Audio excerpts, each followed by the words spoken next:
18 de dezembro de 2017. Real Madrid não dá chances para o Grêmio e acaba com o sonho do bimundial do time brasileiro. Mercado da bola segue agitado em dezembro. Jusilei fica no São Paulo e Flamengo quer Fred para substituir Guerreiro. Melhor do mundo em 2007, Kaká anuncia a aposentadoria do futebol aos 35 anos de idade. E ainda, Ituano aposta em elenco campeão para repetir sucesso de 2014. E PSG e Manchester City seguem arrasadores na Europa. Não saia da poltrona, porque o Gazeta Esportiva começa agora.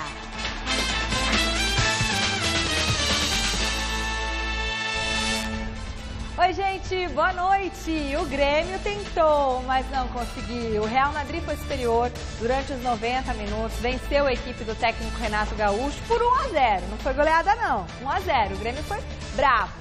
E o Real conquistou pela sexta vez o título do Mundial de Clubes. O repórter Osmar Garrafa acompanhou o encontro de uma animada galera que não mediu esforços para torcer pelo tricolor dos Pampas.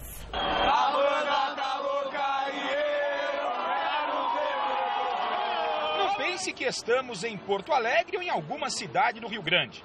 Aqui é São Paulo da Garoa. Mas com a decisão do Mundial de Clubes da FIFA, um cantinho da Vila Madalena ganhou um sotaque gaúcho. Antes da bola rolar para Grêmio e Real Madrid, a galera chega e se ajeita em busca do melhor lugar. O otimismo é grande e nem mesmo o melhor jogador do mundo preocupa a torcida tricolor. Quem conhece? Quem é? Quem é Cristiano? Quem é Cristiano? Não sou o Cristiano Ronaldo. É um jogadoraço, né? Mas o Renato é melhor que ele. O Renato é muito melhor.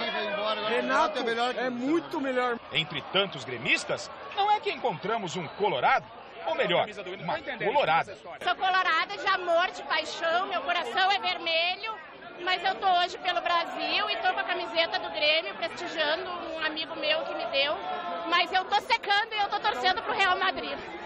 Você tá usando a camisa do Grêmio e vai torcendo pro Real Madrid? Faz parte da rivalidade, né? Sim. Quanto vai ser o jogo? 1-0 pro Real. Rivalidade à parte, a bola rola. E aí, o torcedor gremista percebe que o Real é quem dá as cartas. A cada ataque do time espanhol, a tensão aumenta. Como o Grêmio não chega, a torcida vibra com erros da equipe espanhola. Apesar do Real ter mais posse de bola, a primeira etapa termina em igualdade, 0-0. Eu achei que o Grêmio foi muito bem, jogou bem, marcou bem demais. A gente está muito bem, taticamente. Tá bom. Tem mais ataque pelas pontas, cruzamento para a área, o Barros definir e a gente ser bicampeão mundial. No segundo tempo o Grêmio vai para cima, vai esperar um pouquinho, talvez o Real chegar um pouquinho para dar um contra-ataque e matar o Leão. Vamos matar o Real!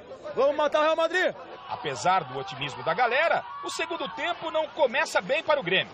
Aos 8 minutos, Cristiano Ronaldo, o melhor jogador do mundo, bate falta. A barreira abre e o Real Madrid faz 1-0.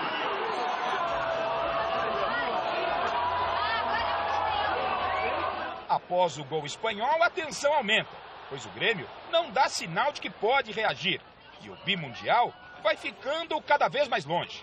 O desespero bate, e o que era festa, por pouco não vira briga entre os próprios gremistas.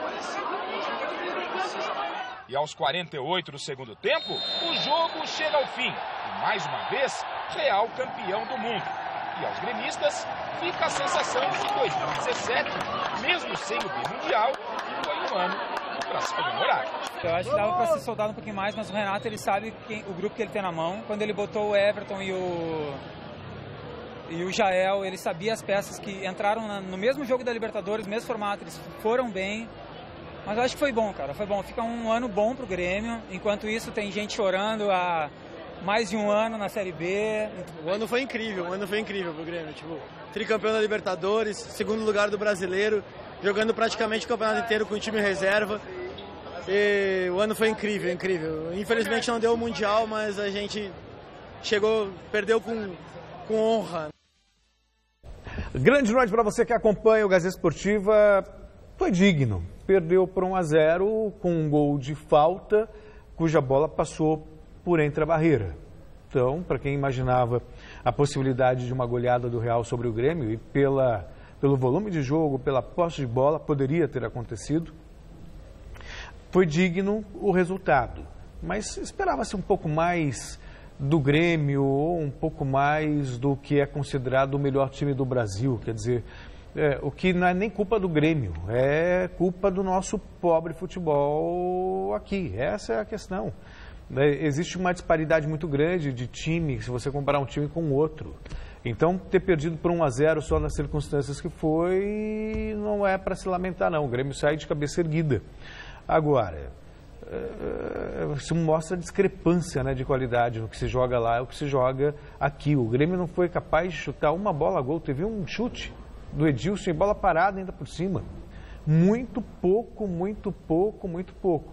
O ano do Grêmio foi bom mesmo, chegou na Copa do Brasil, chegou na semifinal, né? Se não me falha a memória, chegou na semifinal da Copa do Brasil. O Campeonato Brasileiro, sabe, jogou muito tempo com o time reserva, também não convence muito não, porque quando jogou com o titular, os 2 jogos contra o Corinthians foi campeão, fez 1 ponto.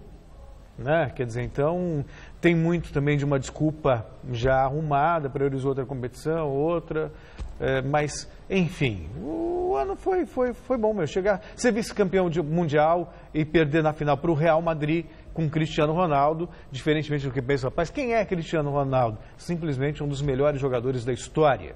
Só ele e o Messi foram 5 vezes eleitos os melhores jogadores do mundo. Garrafa, boa noite. Boa noite, Celso. Boa noite, Michele. Boa noite você em casa acompanhando o Gazeta Esportiva. O Celso fez um desenho claro do que é a realidade do futebol europeu, especificamente o Real Madrid em comparação com o futebol brasileiro. Mas por ser uma partida onde o Grêmio era o franco atirador, faltou acreditar um pouco mais, ousar um pouco mais. O Grêmio teve uma proposta de marcação, obviamente não ia se expor perante uma equipe que era atual e se confirmou como novamente a melhor do mundo, não é? Mas tinha que acreditar, tinha que tentar algo mais. Não, e o Grêmio tinha uma proposta apenas de marcar e tentar no contra-ataque. E o Real, no meu entendimento, não fez uma partidaça, jogou bem tranquilo ali para administrar e acabou achando aquele gol na batida de falta do Cristiano Ronaldo, na falha do posicionamento de barreira, e tinha o jogo na mão, dominado. E o Grêmio não saiu. Como disse o Celso, teve apenas aquele chute do Edilson, então muito pouco. O Grêmio, até pelo que jogou o Real, pela proposta do Real que estava muito mais administrando, não quer dizer que o Grêmio iria ser campeão, mas o Grêmio poderia ter ousado um pouco mais. Já estava perdendo por 1-0, vai para cima, vai tentar fazer alguma coisa. Não, respeitou demais. Respeitou demais e aí entendeu que perder por 1-0 ficou de bom tamanho. Não, acho que dava para ter, não jogar de igual para igual, Celso, mas pelo menos ter tentado alguma coisa. O Luan muito apático, não é? Então, essa bola entra no meio da barreira, assim. Ou seja, você numa decisão de mata-mata e contra a melhor equipe do mundo, você não pode cometer um erro infantil desse, né? Quem estava ali, se não me falha a memória, era o Luan e o Barrios. E o Barrios. Mas eles abriram, né? Passou então, a bola passou. Então, ao Grêmio, no meu entendimento, faltou acreditar um pouquinho mais pela proposta, pelo que jogou o Real, dava, por que não? Podia ter feito um gol e aí a história do jogo seria outra. De qualquer forma, o ano foi bom, eu só lamento que a Libertadores ela termine muito perto do Mundial. Lamento, porque um título tão importante, imagine Porto Alegre, fazer um rápido cenário.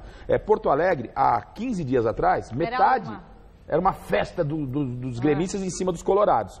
Um título muito importante, tricampeão da América, depois de 15 dias, virou disco. Ou seja, você não trabalhou quando acabava em junho a Libertadores, você tinha todos 6 meses para poder capitalizar esse título. Para a galera viajar. Não é? Ou seja, vender a marca propriamente dita, né? E não acontece. Em 15 dias você vai, pega o Real Madrid, podia ter tomado uma goleada, já pensou? Então, eu não... Por isso que eu achei Libertadores, que não além do que, enfraquece muito o principal produto do futebol brasileiro, que é o Campeonato Brasileiro. Né? Então o Grêmio podia ter brigado o campeonato talvez numa outra condição. Esse ano aí nós temos aí 6, 7 equipes também no campeonato na Libertadores. Como é que vai ser o Brasileirão? Então tem que se pensar, porque o brasileiro ficou um tanto quanto prejudicado com essa Libertadores até o final da temporada. De qualquer forma, o ano foi bom para o Grêmio, tricampeão da Libertadores, mas é claro que dá um gostinho amargo na garganta, né? E a enquete dessa segunda é ainda em cima do jogo do último sábado. A gente quer saber o seguinte, a declaração de Renato Gaúcho, que disse ter sido melhor do que Cristiano Ronaldo, atrapalhou o Grêmio na final do Mundial? Sim ou não?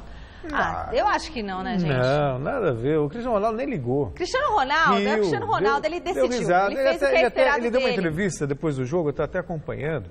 Ele até foi lá ver o currículo do Renato, respeitosamente, olhou. Até falou assim, jogou na Roma um ano, né? Basta comparar as histórias dos dois. O Renato, ele foi um grande jogador. Você discute isso, foi um grande jogador. Mas ele não construiu uma história rica na seleção brasileira. Ele ganhou a Copa Intercontinental, na época chamada de Mundial Interclubes. Foi dele os 2 gols. Ele foi o autor dos 2 gols do Grêmio naquele jogo com o Hamburgo e tudo mais. Mas pega o Cristiano Ronaldo, olha os números do Cristiano Ronaldo. Sabe? Um é conhecido mundialmente, né? E o Renato... Né? Não teve interferência nenhuma e o Renato sabe muito bem que... Nada que abalasse o Cristiano. Né? Não teve interferência nenhuma e o Renato sabe muito bem que Cristiano foi e é muito mais jogador que ele, Renato.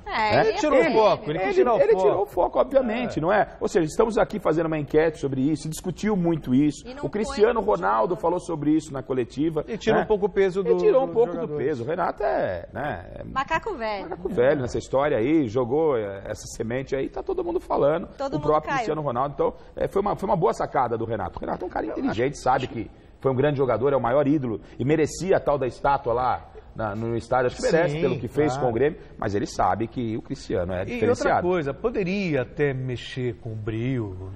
Qualquer outro jogador, não o Cristiano Ronaldo. O Cristiano Ronaldo já é muito resolvido para sentir, vou provar para esse cara que fui melhor que ele. Não. Ele nem sabia que é o cara, pô. Bom, a bola rolou também... Quem é esse louco que você está falando? Deixa eu falar, mas é legal. Bom, a bola rolou também no final de semana nos principais campeonatos europeus. Destaque para o Manchester City, que chegou a 17 vitórias em 18 jogos. E para o Paris Saint-Germain, que contou com uma grande atuação de Neymar. Olha só. A gente estava aqui impressionado com a campanha do Corinthians no primeiro turno do Campeonato Brasileiro. Aí você pega o Manchester City. Eu já vi grandes times do futebol mundial. Só para citar os últimos, Milan nos anos 80, final dos anos 80. Foi. 89, tinha Van Basten, tinha Gullit, tinha um monte de gente. O Ajax da Holanda, nos anos 90, 95, até o Palmeiras aqui, do Luxemburgo, que era considerado um dos melhores times do mundo e fazia frente a esse Ajax dos anos 90, 95, por aí, que chegou até a final com o Grêmio, né, da Copa Intercontinental. Depois, mais recentemente, Barcelona, Bayern, Real Madrid. Agora, esse Manchester City tem tudo também para cravar o nome da história como um dos mais impressionantes times do mundo e times da história. A campanha que está fazendo um campeonato como o inglês, que é extremamente competitivo, organizado, equilibrado, para tirar o chapéu. Eu ouvi muita gente dizendo assim, o Guardiola ganhava porque tinha o Barcelona. No Barcelona qualquer um ganha. Aí ele foi no Bayern, fez o que fez. E agora, depois de um ano de se adaptando ao futebol inglês, está fazendo o Manchester City jogar o fino da bola. Lembra os melhores times da história que eu já vi jogar. E o City, que obviamente é uma equipe milionária, né? Mas não é uma equipe que tem a marca de um Barcelona, não tem a marca de um Bayern, mas o trabalho está sendo feito aí, né? Então, aí é mérito total do Guardiola, que é um belíssimo profissional. A competência dele, né? Um belíssimo profissional, apesar de todo o recurso que está sendo colocado hoje lá no City, mas a gente sabe da qualidade e é reflexo do bom profissional. Tem uma proposta muito interessante, é um estudioso, é um cara para a gente admirar e observar. Claro. Agora é oficial, Kaká anunciou a aposentadoria como jogador de futebol. Aos 35 anos de idade, ele deixa o futebol após uma carreira vitoriosa, com passagens pelo São Paulo, Milan, Real Madrid e Orlando City. Na seleção brasileira, ele participou de 3 Copas e ganhou o Mundial de 2002. Kaká também foi eleito o melhor jogador do mundo pela FIFA em 2007, desbancando o Messi, que ficou em segundo lugar, e Cristiano Ronaldo, em terceiro. Ele revelou que vai se preparar para ser diretor de futebol e a Itália está entre os possíveis destinos da nova carreira. O Milan, inclusive, já fez uma proposta para o agora ex-jogador. Celso e Garrafa, vocês acham que o Kaká vai fazer fora de campo o mesmo sucesso que ele teve dentro dos gramados? Se bem que ele ele teve uma carreira, um auge na carreira e depois ele não conseguiu manter Mas aquele... por causa de lesões. O Kaká sempre foi muito respeitado. Poxa vida, é o último jogador brasileiro eleito o melhor do mundo. Muito sério, né? Muito sério, disciplinado. Ele não é um jogador assim, por exemplo, que tem, né, o mesmo, digamos, vamos chamar de talento, né, de um Ronaldinho Gaúcho, de um Ronaldo Fenômeno. Ele nunca foi, né, um jogador, digamos assim, exuberante do ponto de vista técnico, de atração mesmo, mas sim foi muito competente, muito disciplinado. Tem um que, digamos assim, ele está mais para Cristiano Ronaldo do que para Messi, atleta mesmo. E aí acabou se comprometendo com algumas contusões, isso fazem parte. Ainda assim, acho que ele teria fôlego para jogar mais uns 2 anos, principalmente no futebol brasileiro. Daria para ele jogar, daria para ele ir à frente. Mas ele não quer, se aposenta cedo, com 35 anos, ainda tem um nome, digamos assim, inabalado, né? E falou que vai estudar, que é um caminho também para você ser gestor.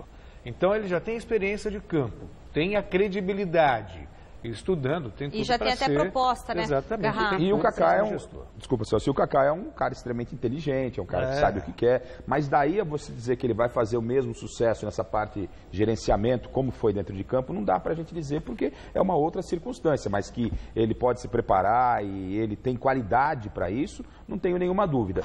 A torcida São Paulina fica um tanto quanto triste, porque existia a possibilidade dele firmar um contrato com o São Paulo, né? A situação parece que ia se caminhando para isso, mas é uma decisão que a gente respeita e lamenta. E se não foi um Ronaldinho, o Ronaldo é um jogador diferenciado, né? Sim, um jogador diferenciado que acabou saindo do São Paulo aqui, sendo chamado de pipoqueiro, conquistou apenas, entre aspas, lógico, aquela Copa Rio-São Paulo, e foi brilhar na Europa, né? Jogador que chegou junto, inclusive, com o Cristiano Ronaldo no Real Madrid. Então, a gente torce para que o Kaká possa estar realmente no futebol, se não no brasileiro, no europeu, porque pessoas do futebol é sempre importante que esse tipo de pessoa faça parte no campo administrativo. E vou além, acho até que em 2010, se ele estivesse realmente bem, que ele foi meio baleado e tal, a seleção brasileira talvez fosse mais longe na Copa da África do Sul. E vou além, acho até que poderia ter sido levado pelo Filipão para a Copa do Brasil. Acho que ainda dava, pela experiência, por tudo, para fazer alguma coisa. Até um Cone jogou aquela Copa, o Kaká jogaria melhor. E olha só, o Flamengo anunciou nesse final de semana uma medida drástica para combater a violência nos jogos de futebol do clube. Depois das cenas lamentáveis da última quarta-feira, durante a final da Copa Sul-Americana, né, toda aquela violência, o rubro-negro decidiu acabar com um plano de sócio-torcedor corporativo que abrigava basicamente torcidas organizadas. Nesse plano, os integrantes pagavam um valor de R$10 por mês para ter descontos e prioridade na compra de ingressos. A diretoria do Flamengo também ameaça suspender os próprios jogos do Maracanã como forma de precaução aos atos de violência da torcida. Vale lembrar que o clube conta ainda com o estádio Ilha do Urubu, recém-reformado, para mandar os seus jogos. Celso Garrafa, eu quero saber se vocês acham que isso resolve alguma coisa, se o Flamengo está tomando essa atitude para, de repente, ter uma punição mais leve. Em primeiro lugar, o que vocês acham? A gente viu, principalmente nos últimos dias, dirigente de clube sendo preso por ter vínculo, assim, lá no Rio mesmo, por ter vínculo, digamos, com torcida organizada, vínculo criminoso, né? Quer dizer, então, quando você tem esse tipo de notícia que dirigente de clube está sendo preso por vínculo criminoso com torcedor organizado, aí você vê uma notícia dela, num primeiro momento fica meio difícil de acreditar. Né? Você não sabe até que ponto é para inglês ver, até que ponto é só uma medida para minimizar uma possível pena. Agora, que seria o correto a ser feito. Não pode simplesmente... O que aconteceu no Rio, Garrafa, foi de uma selvageria, de uma crueldade, de uma cafagestagem fora do comum. Poxa, teve torcedor que foi atropelado e você via pessoas se aproximando dele, achando que fossem para ajudar, e, na verdade, estavam roubando o torcedor que estava atropelado, com a camisa do Flamengo. E assim como a pessoa que acabou atropelando num acidente foi agredida e tendo seus pertences no veículo também sendo roubados. Quer dizer, é inaceitável o que aconteceu no Rio. Não pode passar impunemente. E acho muito pouco só o Flamengo, vou romper com torcedores organizados. Na verdade, algo muito mais drástico deveria ser tomado, e não só pela Conmebol. aqui pelas autoridades brasileiras. Uma suspensão rigorosa ao Flamengo, seja numa competição nacional, seja em competições internacionais. Alguma coisa tem que acontecer, porque para mim isso é só o discurso. Rompemos com a organizada. E a gente sabe que de repente é só até a página 3. E o pior, Celso, que isso é uma solução, é um paliativo apenas, mas o pior é que o problema não é só isso, não. O problema vai muito mais além. Aí a gente vai falar do aspecto político, o momento que vive o Rio de Janeiro, não é? Um despreparo completo das autoridades. O Rio de Janeiro hoje, que para mim é a cidade mais bonita do mundo, na minha humilde opinião, é a cidade mais bonita do mundo, mas hoje não dá vontade de você ir ao Rio de Janeiro.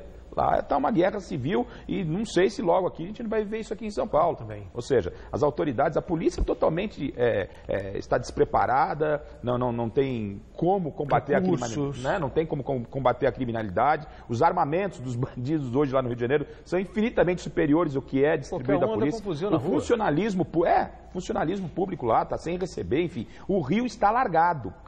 Então esse problema que é do esporte, ele acaba se envolvendo com a parte de segurança pública, porque a gente viu que havia um despreparo total. Será que ninguém sabia o número de torcedores que estariam lá no Maracanã? Claro que sabia. Claro que sabia. Eles falaram dias antes nas redes sociais que iam invadir o Maracanã. Então, esse problema que é do futebol, ele acaba sendo somado aos problemas políticos lá do Rio de Janeiro, e aí só podia dar nisso, né? Lamentável. Tudo que a gente viu, lamentável. Agora, se o Flamengo toma essa decisão, se isso resolve, para mim não resolve. A solução tem que ser muito mais efetiva, eficaz, de uma forma mais concreta. Isso aí não vai resolver absolutamente nada. É apenas passar um pano. O Estado Paralelo já tomou conta de lá e tem que tomar muito cuidado aqui também o governo de São Paulo para segurar as rédeas, gente, porque está lamentável a situação aqui de São Paulo.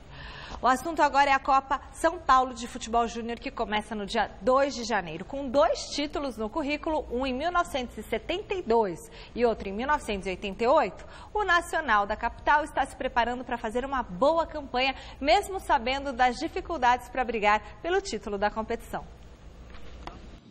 O Nacional está no grupo 31, com sede na capital, ao lado de São Paulo do Amapá, Santo André e ABC. A estreia será no dia 2 de janeiro, contra o time da região norte. A gente não tem muitas informações a respeito de São Paulo do Amapá. E é o mesmo respeito como se fosse São Paulo da capital. Vamos jogar sendo São Paulo, não interessa a origem da equipe. O ABC, a gente tem algumas informações, né, do campeonato deles lá. E o Santo André é uma equipe que a gente está acostumado a jogar aqui, é um clássico, né, aqui da cidade de São Paulo. A gente enfrentou essa equipe no Campeonato Paulista, empatamos os 2 jogos por 0-0, mas é uma equipe muito boa. Santo André sempre monta times bons, inclusive eles foram campeões da Copa São Paulo. O treinador é filho de um velho conhecido, o preparador físico José Roberto Portela, que esteve na Portuguesa de Desportos recentemente. A seriedade com que ele sempre levou, né, o futebol, sempre no caminho certo, responsabilidade, e passou um pouquinho para mim, aí eu estou tentando trilhar o mesmo caminho. Tivemos todos com o Palmeiras, hoje o Beto Portela deu uma puxadinha de orelha nos atletas. Hoje é o famoso a cobra fumou, né? Fizemos um amistoso contra o Palmeiras, não fomos bem, né? Senti os jogadores um pouco apáticos, talvez isso seja normal por jogar com uma equipe gigantesca, que é o Palmeiras, que tem uma base fortíssima, na minha opinião hoje, a base mais forte do país é do Palmeiras, desde os meninos até o sub-20. O Nacional é bicampeão da Copa São Paulo de Juniores, mas a pressão por aqui é diferente. Não se trata de títulos, mas sim de revelar os jogadores. A gente sabe que pensar em título hoje é muito complicado, né? A gente tem Corinthians que ganhou 10 vezes, tem algumas outras equipes que disputam e vêm muito forte, então pensar em título não é a nossa prioridade. A nossa prioridade é passar de fase, fazer uma campanha consistente e poder revelar alguns jogadores para a equipe profissional, que eu acho que esse é o nosso papel. 2 jovens nascidos em 1998 apostam as fichas no torneio. Espero fazer uma Copa São Paulo bem regular, que vai ser naturalmente nós vamos subir. Eu já fiz alguns treinos com o profissional e eu acredito que eu consiga subir para o profissional se eu fizer uma boa Copa São Paulo também. Primeiramente, eu busco fazer uma boa competição com o meu elenco, com os garotos aqui, com o meu time, para almejar um time grande, ir para fora do país, ajudar minha família, que é o mais importante. Busco fazer um ótimo campeonato. Assim que seja, o Nacional é um clube tradicional de São Paulo, despontava na Copa São Paulo, mas Será que é sinal dos tempos? Será que faz parte do envelhecer? Você começar a olhar para trás e achar que não se fazem mais Copa São Paulo como antigamente? Mas a Copa perdeu, ela perdeu. Poxa. Ela perdeu o encanto, já faz tempo, né? Perdeu o encanto faz tempo. Mais de 100 clubes, Garrafa. Para. Você não consegue filtrar, o que tem de bom, acompanhar o trabalho, e aí não vai nenhum demérito, a gente fala isso há anos aqui. Claro que não vai nenhum demérito às equipes que vêm do Norte, do Nordeste, não. Eu entendo que deveria ter, durante todo o ano, se faz uma seletiva dos melhores e você traz, representando o Norte, 2 equipes, outra representando o Nordeste, você põe os melhores, que aí dos melhores a gente vai conseguir filtrar. Não, você traz toda uma garotada, são inúmeros jogos horríveis, você não consegue, sem nível técnico, sem qualidade nenhuma. Para você ter uma ideia, a Copa São Paulo era transmitida pela TV aberta, nós transmitimos aqui muitos jogos, e jogos com uma audiência altíssima. Por quê? Porque ela preenchia uma lacuna no calendário, que não existiam jogos, os times principais estavam de férias, eram menos clubes, eram em torno de 24, feitos assim nos moldes de Copa do Mundo. Então você podia observar os jogadores de destaque de cada clube, por nome, sobrenome, quer dizer, havia tempo para isso. Só você fazer um levantamento das últimas edições, quais jogadores surgiram na Copinha e estão disputando, por exemplo, o Campeonato Brasileiro. E aí, se você for pegar no passado, sem saudosismo nenhum, a gente teve Casagrande, Falcão, por aí vai, Paulinho Cerezo, enfim. Teve uma Copa São Paulo que tinha, que eu narrei, inclusive, tinha. Olha só o time do Vitória, que acho que foi campeão. Dida, Vampeta, Paulo Isidoro, Alex Alves, tudo isso num time só. Quer dizer, o Corinthians com Edu, o Edu, o Kleber, quer dizer, você via vários jogadores despontando que depois viriam a ser titulares dos seus times e também da seleção brasileira. Agora hoje, sabe, é mais um balcão de negócios para empresários e para fazer média e que realmente não funciona. Não funciona. Vamos falar agora do Paulistão, que vai ter o seu início em menos de um mês, no dia 17 de janeiro. Um dos times do interior que quer atrapalhar a vida dos grandes é o Ituano, que se espelha em um passado recente para brilhar novamente no estadual. No atual elenco, reforços daquele grupo que fez história em 2014 na conquista do Campeonato Paulista. O goleiro Wagner, herói na final contra o Santos, e hoje jogador do Palmeiras, retorna ao Ituano por empréstimo. Um recomeço, uma chance de poder mostrar para todos que eu tenho condição de voltar a atuar em alto nível de novo. E por que não mostrar que eu tenho condição de voltar para o Palmeiras também. E espero conseguir repetir as grandes atuações que tive aqui e por que não sonhar com outras conquistas igual a gente teve no ano de 2014. O atacante Marcelinho, destaque daquela campanha, com direito a gol na semifinal em cima do Palmeiras, também faz parte do grupo de 2018, assim como o atacante Claudinho e o zagueiro Léo, todos remanescentes de 2014. No nosso caso, a gente conseguiu vir aqui em 2014, ser campeões, e a porta fica aberta para você voltar sempre. E não só nós que conseguimos estar naquele grupo, mas todo mundo que chega está buscando um espaço no Ituano, no futebol brasileiro, então a gente tem que estar mostrando sempre. E a intenção é essa, é voltar, juntar bem, as coisas encaixarem e a gente fazer um grande Paulistão. O elenco, comandado pelo técnico Vinícius Bergantin, que já foi atleta do Ituano, é mesclado com jogadores da base e nomes experientes, como o volante Rogério Correa. Nós temos aí no elenco de 26, aí nós temos praticamente 9, 10 atletas que vieram da base. Então, são jogadores de qualidade, mas são jogadores que precisam de um certo equilíbrio. Então, nada melhor do que ter jogadores como Correa, como Aquino, jogadores, o Alisson, jogadores experientes que vão dar um equilíbrio bom para esses garotos aí terem uma sequência boa, não só aqui dentro do clube, mas para a carreira deles. A trajetória do Ituano no Paulistão começa aqui em Itu, no estádio Novelli Júnior, contra o São Caetano. Um duelo que coloca frente a frente o campeão paulista de 2014 e o de 2004. Os dois últimos times do interior que conseguiram a façanha de conquistar o estadual. Qual que é o objetivo do Ituano no Paulistão? Olha, a gente sabe das dificuldades, a gente respeita muito um campeonato difícil. Se você pegar as primeiras rodadas dos últimos 3 anos, era muito resultado apertado, mas a gente pensa assim em fazer um excelente campeonato com com uma classificação aí para enfrentar provavelmente Corinthians aí nas quartas de final. A gente tá saudoso, né? Sabe o que eu tava pensando assim? Eu tava lembrando aqui agora. Corinthians ia jogar lá em Novo Horizonte contra o Novo Horizontino. Tremia e a possibilidade de vitória era mínima. Verdade. O mesmo ali quando ia enfrentar o Bragantino, enfrentar o Guarani. O futebol do interior ele era muito, muito, muito forte. Hoje, por circunstâncias, não dá mais para ser. Primeiro pelo formato do campeonato, da maneira como é feito. Mas ainda assim, algumas equipes que têm uma gestão um pouco mais profissional podem sonhar sem garrafa. O Ituano foi campeão recentemente, não foi obra da casa, montou um belo time, diga-se de passagem. É um campeonato de tiro curto, sabe? Pode chegar, até porque a atenção dos grandes ela está voltada para outras competições, para a Libertadores, para a Copa do Brasil, e os pequenos, né, estão há mais tempo se preparando. Para os grandes é início de temporada, então só vai ganhar realmente aquela condição física ideal no segundo mês de competição. Então daí os pequenos podem tirar proveito e de repente se tornar campeões. O futebol do interior, no passado não tão distante, ele tinha uma estrutura, ou seja, o jogador da Ferroviária era da Ferroviária, sim, o do 15 de Jaú era propriedade do 15 de Jaú. Hoje não. Hoje as marcas estão aí e na grande maioria esses clubes são clubes de empresários que se montam um time para disputar o Campeonato Paulista para tentar fazer algum negócio. Então, por exemplo, o Novo Horizontino, a Ferroviária, o 15 de Jaú, o 15 de Piracicaba, tinha categorias de base. Aí você conseguia...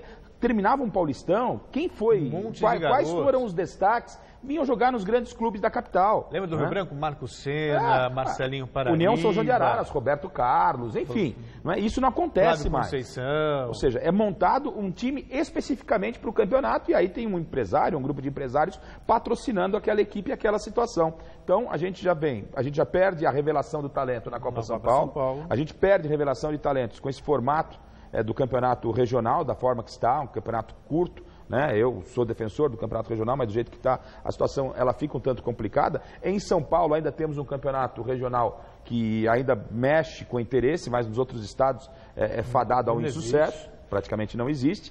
Então, a gente só lamenta, né? E aí é o que o Celso falou, não é questão de saudosismo, é questão de que a gente conseguia, naquela época, montar uma seleção brasileira de muito mais qualidade, os jogadores ficavam por aqui muito mais tempo. Os times do interior eram muito fortes. Né? Então, é reflexo do que acontece com a seleção brasileira. E aí depois o pessoal fica espantado de tomar 7-1 da Alemanha. Pois é. Tanto que a ideia, o jogador tinha que se disputar nos clubes do interior para fazer um bom campeonato, de repente despertar a atenção de algum grande para depois ir para a Europa. Hoje esse caminho já é encurtado, despertou o interesse do empresário. É fazer um bom campeonato para já ir jogar na Europa ou em outro mercado internacional.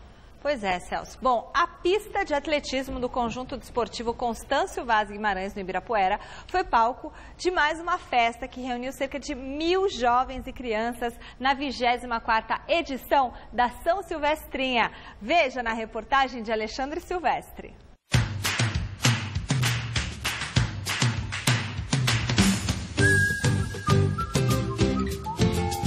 A São Silvestrinha desse ano apresenta uma novidade, uma grande novidade. Esse ano a gente, atendendo a pedidos, incluiu a categoria 17 anos, masculino e feminino, porque é uma categoria que não entrava na São Silvestrinha e também não tinha espaço na São Silvestre, a prova adulta. A São Silvestrinha é um barato. Eita corridinha gostosa!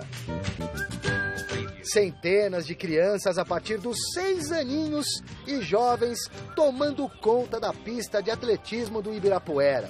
Todo mundo se apresenta antes da largada. Beatriz, Ellen, Júlia, Sofia, Giovana, Liv, Júlia. Todo mundo ganha medalha após a chegada. É a primeira medalha que você ganha na vida ou já conquistou alguma antes? Não. É? Não. É a primeira vez? E como é que é carregar essa medalha no peito? É bom. Foi difícil? Não. Não? Foi facinho? E o que você pode dizer para o seu amiguinho que chegou em último lugar? que ele foi muito bem. Foi muito bem, né? Todo mundo vai no limite. Então, nos últimos 50 metros, a pista é sua, Lívia.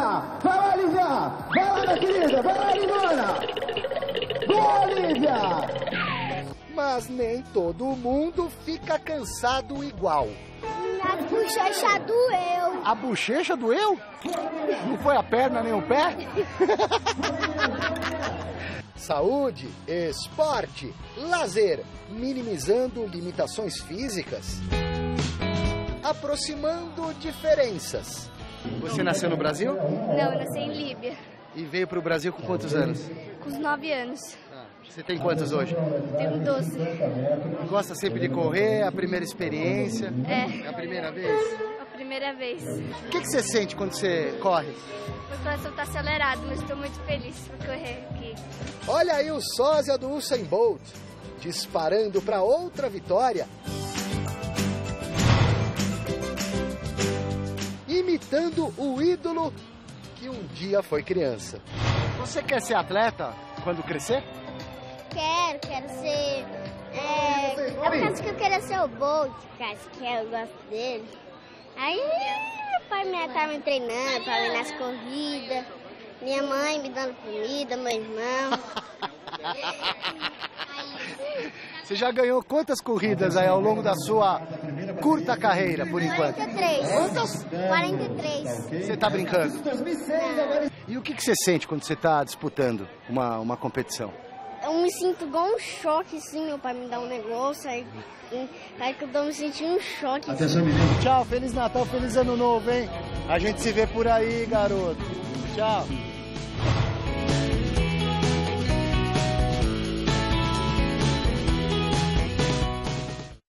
O Gazeta Esportiva volta falando de troféu Mesa Redonda. Após escalarmos a melhor defesa do campeonato, nós começamos a montar agora o meio de campo. Olha só. Primeiro meio-campista: Arthur, Grêmio; Gabriel, Corinthians; Rodrigo Lindoso, Botafogo. Considerado um jogador guerreiro, de muita qualidade, o vencedor é Gabriel, do Corinthians. Competente desde o tempo do Palmeiras. Eu lembro que quando ele saiu do time do Palmeiras a coisa engrossou. E agora no Corinthians acertou de novo. Parabéns. É difícil o cara ser bicampeão, né? Em dois times diferentes e tão rivais. Muito feliz por esse momento, não só meu individualmente, mas do grupo. É lógico que esses 2 títulos que eu conquistei na minha carreira não foi sozinho, e sim com meus companheiros e com a ajuda de todos. Então, muito feliz por esse momento e por estar recebendo esse prêmio. Michele, quem é madrinho ou padrinho do Gabriel? É o padrinho, é o papai dele, o senhor Edemilson Franco. É bom, né? Dar um troféu Mesa Redonda para o filho, é bem bacana. Conta a sua emoção, como é que é isso? Como é que é ver e jogando por 2 times tão rivais e fazendo sucesso nos 2? Sim, é muito gratificante, né? A gente tem que agradecer primeiro a Deus aí. E do mais é uma emoção muito grande, né? Conseguir, assim, esses 2 títulos que teve, né? No Palmeiras no ano passado e agora no Corinthians, né? Então é alegria imensa aí para a família toda, né? Vamos fazer a entrega, então, do troféu para o Gabriel? Vamos lá.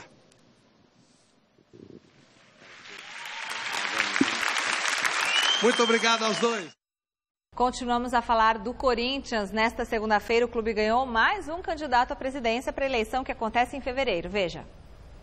No próximo dia 3 de fevereiro, vamos conhecer o novo presidente do Corinthians. O empresário Paulo Garcia, mais uma vez, vai concorrer ao cargo. Sua candidatura tem como plataforma a modernização do clube com total transparência.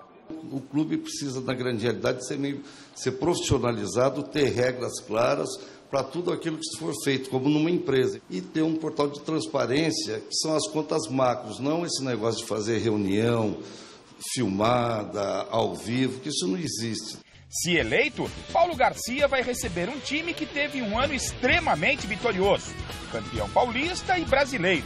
E quais são os planos para o departamento de futebol do Timão? O Corinthians é um clube vencedor, nós vamos fazer de tudo para que ganhe aí a Libertadores, os campeonatos todos, como ocorreu esse ano. mas nem sempre você fazendo tudo isso, está aí o caso de outros clubes que investiram bastante e acabaram não fazendo nada. O futebol realmente é um problema sério nessa questão de ser campeão ou não.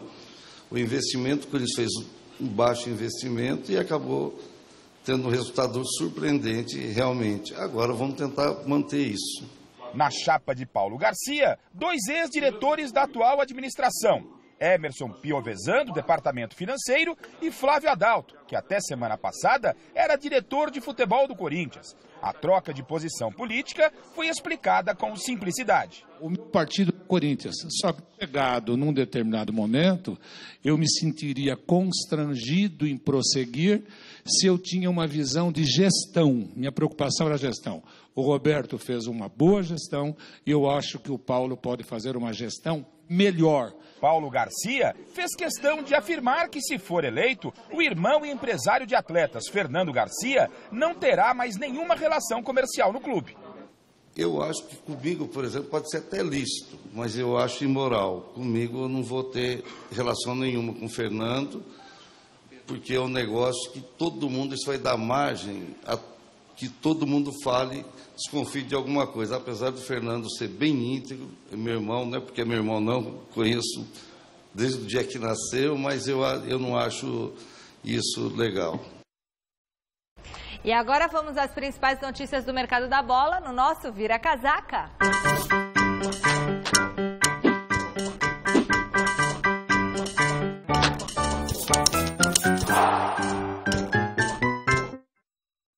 Então vamos ver quais as negociações e especulações estão rolando nesta segunda-feira. Começamos falando do São Paulo, que oficializou na manhã de hoje a permanência de Jusilei, o primeiro reforço do time para 2018.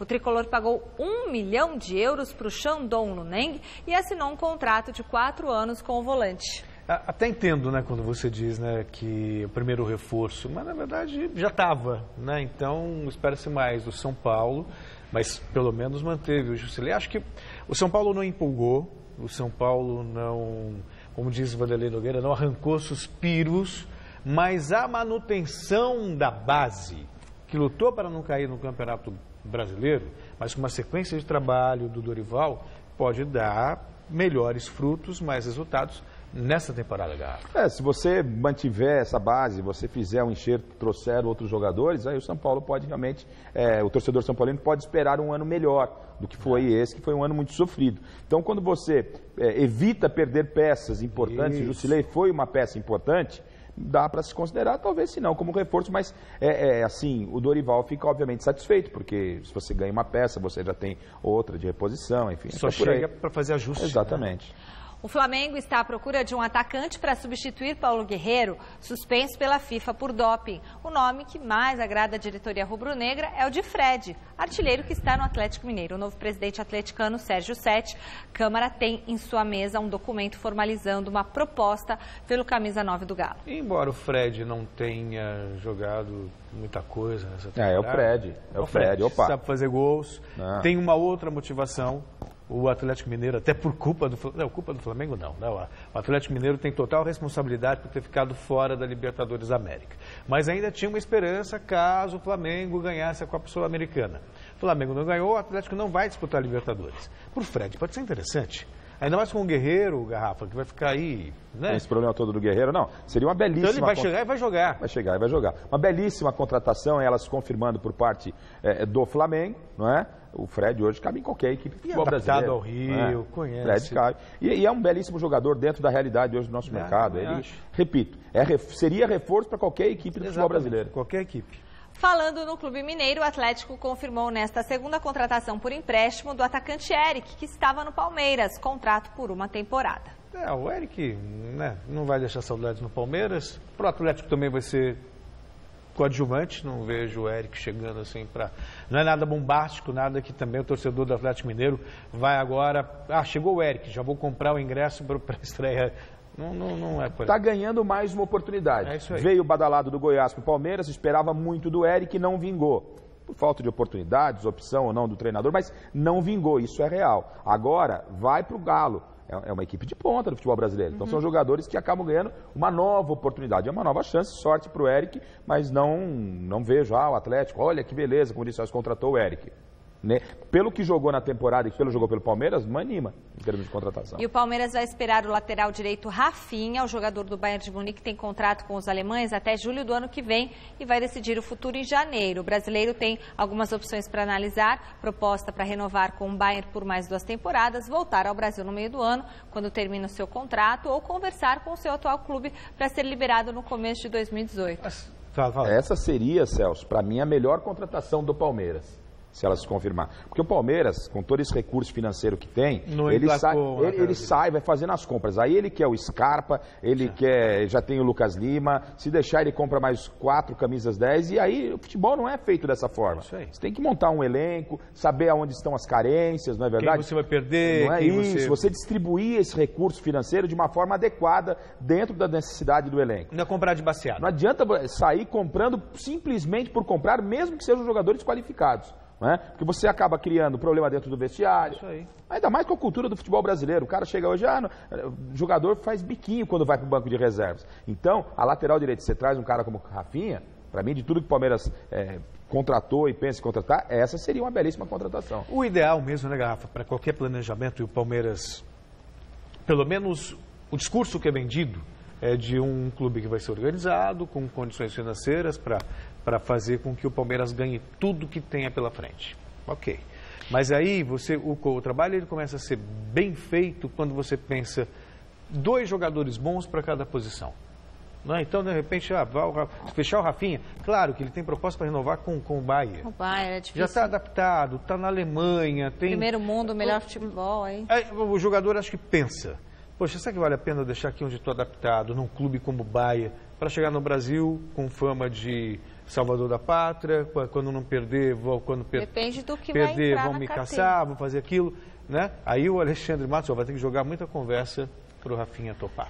Ainda falando do Verdão, o empresário teria oferecido o espanhol Fernando Torres para o clube, que não se animou com o atacante de 33 anos. Torres também teria sido oferecido ao Flamengo, que parece que gostou da possibilidade, inclusive abrindo negociação com o jogador. E aí? Eu gostaria de ver, ele não está jogando nada faz tempo, mas aqui joga. E uma última notícia envolvendo o Palmeiras, o atacante Leandro, destaque do clube durante a disputa da Série B em 2013 e que estava emprestado ao Kashima Antlers do Japão, foi vendido aos japoneses com contrato de 3 anos. Vai com Deus, vai ser sucesso. Pode colocar um lacinho em cima e entregar. Bom, resultado da nossa enquete. A pergunta de hoje era para saber se a declaração de Renato Gaúcho, que disse ter sido melhor do que o Cristiano Ronaldo, atrapalhou o Grêmio na final do Mundial. E a galera respondeu que sim, 86% dos votos. Ó, o pessoal colocando a culpa em alguém, né? Renato Gaúcho. Gente, o programa de hoje termina por aqui. No encerramento, a gente vai homenagear Keith Richards. Esse eu conheço, guitarrista do Rolling Stones, que completa 74 anos hoje. Cidade. Beijo, até amanhã, tchau.